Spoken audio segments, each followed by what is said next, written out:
Hello बच्चों, कैसे हो। तो आज देखते हैं अध्याय 6 संचार माध्यमों को समझना।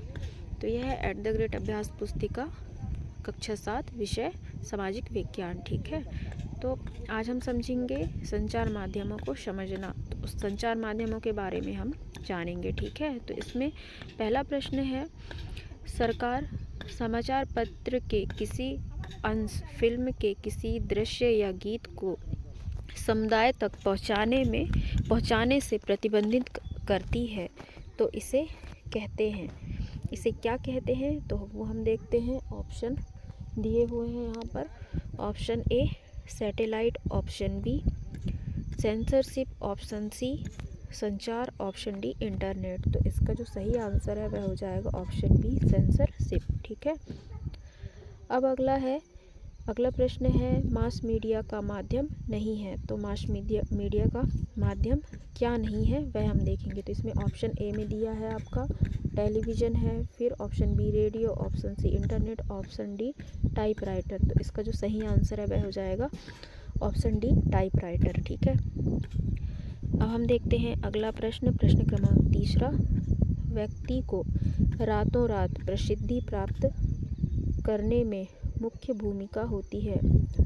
जो व्यक्ति रहते हैं ना, किसी व्यक्ति को रातों रात प्रसिद्धि प्राप्त कराने में जो प्रमुख भूमिका होती है उसके बारे में देखेंगे। तो यहाँ पर जो पहला ऑप्शन है वह दिया है ऑप्शन ए यातायात संसाधन, फिर ऑप्शन बी संचार संसाधन, ऑप्शन डी भू संसाधन, ऑप्शन सी भू संसाधन, ऑप्शन डी कृषि संसाधन। तो इसका जो सही आंसर है वह हो जाएगा ऑप्शन बी संचार साधन। ठीक है, अब हम देखते हैं अगला प्रश्न है प्रश्न क्रमांक 4।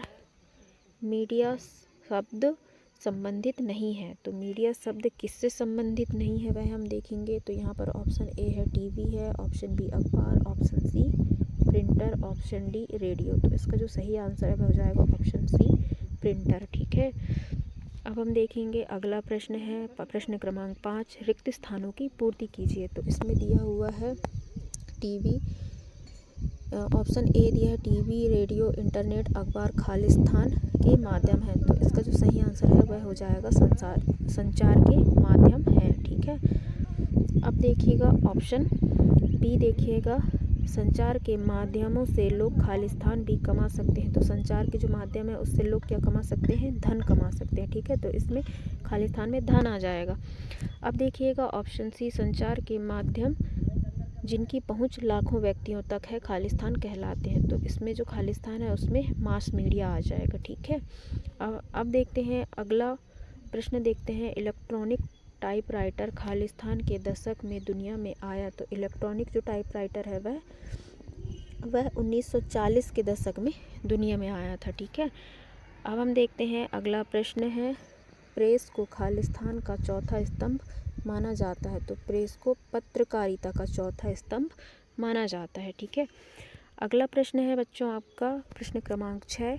वर्तमान में संचार के प्रमुख साधन कौन कौन हैं, उनके नाम लिखिए। ठीक है, तो इसका जो उत्तर है वह देखिएगा, वर्तमान में संचार के प्रमुख साधन रेडियो है, टीवी है, इंटरनेट है, अखबार है, टेलीविज़न, कंप्यूटर आदि। ठीक है, अब हम देखते हैं अगला प्रश्न, देखते हैं प्रश्न क्रमांक 7।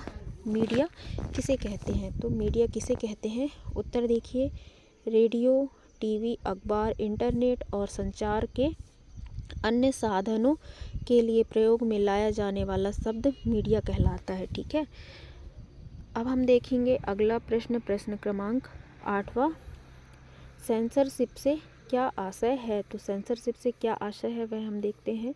इसका उत्तर देखना, जब सरकार समाचार के किसी अंश, फिल्म के किसी दृश्य या गीत की किसी अभिव्यक्ति को जनसमुदाय तक पहुंचाने से प्रतिबंधित करती है तो उसे सेंसरशिप कहा जाता है। ठीक है, अब हम देखते हैं अगला प्रश्न क्रमांक 9। सैटेलाइट के क्या उपयोग हैं। तो सैटेलाइट के उपयोग हम देखेंगे। इसका उत्तर देखिएगा, टेलीविज़न में प्रदर्शित चित्र सैटेलाइट और केबल के विस्तृत जाल के माध्यम से अत्यंत सुदूर क्षेत्रों तक पहुंचाए जाते हैं। मतलब कि दूर दूर क्षेत्रों तक पहुंचाए जाते हैं। सैटेलाइट के कारण हम संसार के अन्य भागों के समाचार और मनोरंजक कार्यक्रम देख पाते हैं। ठीक है, तो ये रहा हमारा प्रश्न क्रमांक 9। ठीक है, अब हम देखते हैं अगला प्रश्न। प्रश्न क्रमांक 10 है, जनसंचार के साधनों से हमारे जीवन में क्या परिवर्तन आए हैं। तो इसका जो उत्तर है वह देखिएगा, हमारे रोज़मर्रा के जीवन में जनसंचार के साधनों की अहम भूमिका हो गई है।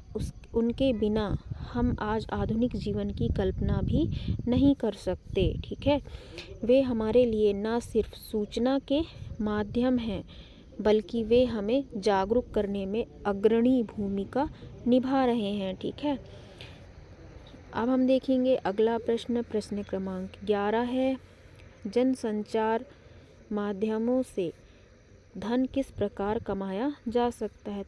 तो इसका उत्तर देखिएगा आप, जनसंचार माध्यमों से विभिन्न वस्तुओं का विज्ञापन दिखाकर धन कमाया जा सकता है या कमाया जाता है ना। जैसे कारें, चॉकलेट, कपड़े, मोबाइल फ़ोन आदि जनसंचार माध्यम से धन कमाया जा सकता है। ठीक है, अब हम देखते हैं अगला प्रश्न। प्रश्न क्रमांक 12 है। प्रश्न क्रमांक 12 आपका क्या दिया हुआ है ये देखते हैं।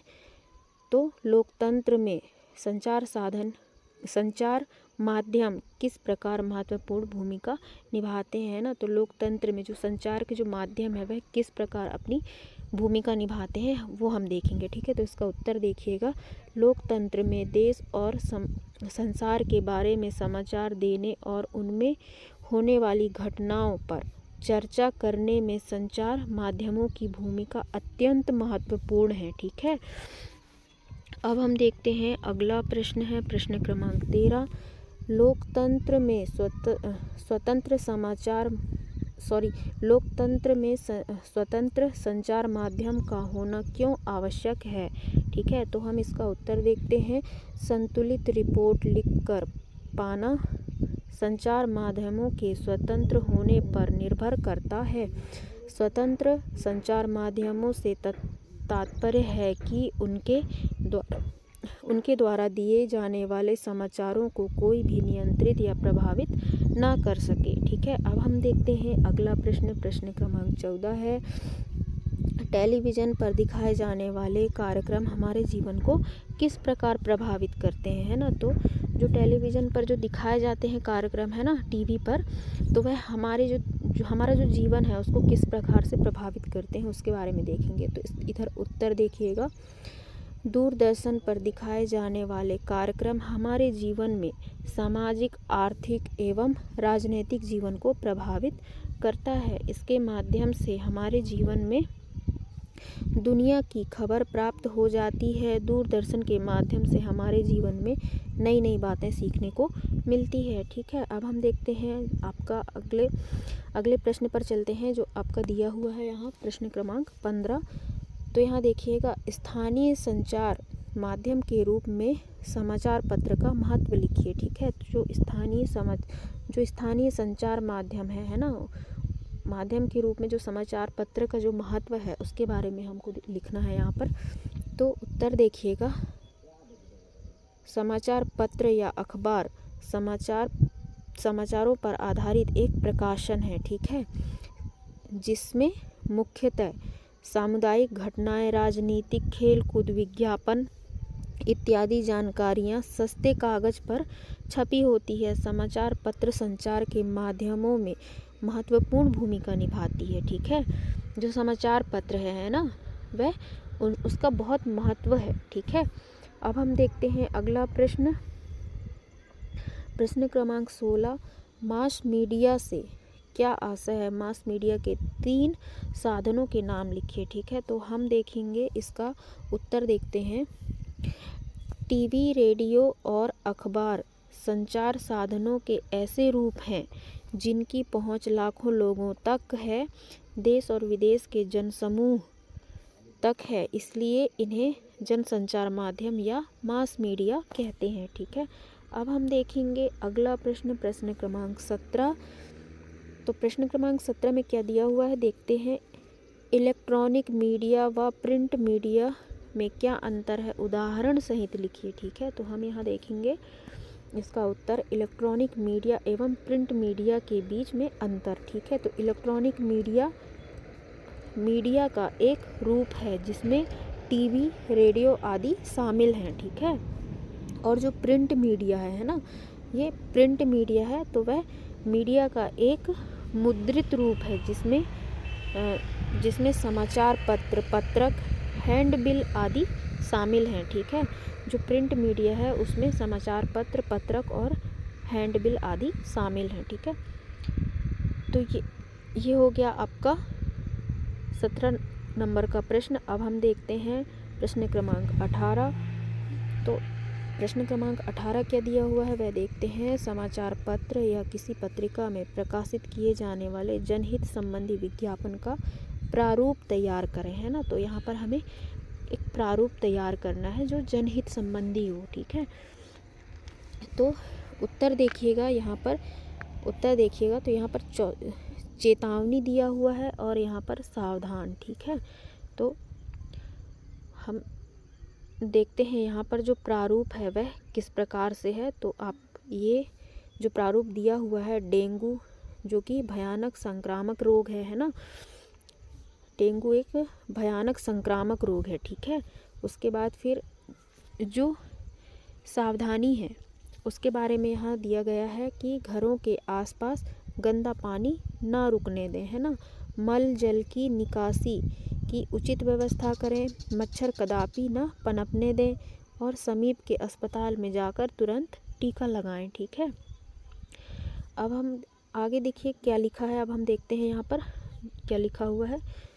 एक नारा लिखा हुआ है यहाँ पर, वह देखिएगा, दूर होगी डेंगू की बीमारी जब होगी हम सबकी भागीदारी। ठीक है, फिर यहाँ पर निर्देशन दिया हुआ है, आप देख सकते हैं, डेंगू उन्मूलन अभियान। ठीक है, तो ये आपका क्या बन गया, एक प्रारूप बन गया जो कि जनहित क्रमांक 18 के साथ यह अध्याय अब समाप्त हुआ। तो आप इसको देखकर अच्छे से लिख लीजिएगा। ठीक है, तो अब हम मिलते हैं अगले अध्याय में पूरे संपूर्ण हल के साथ। ठीक है, तो अब हम चलते हैं, आपसे विदा लेते हैं।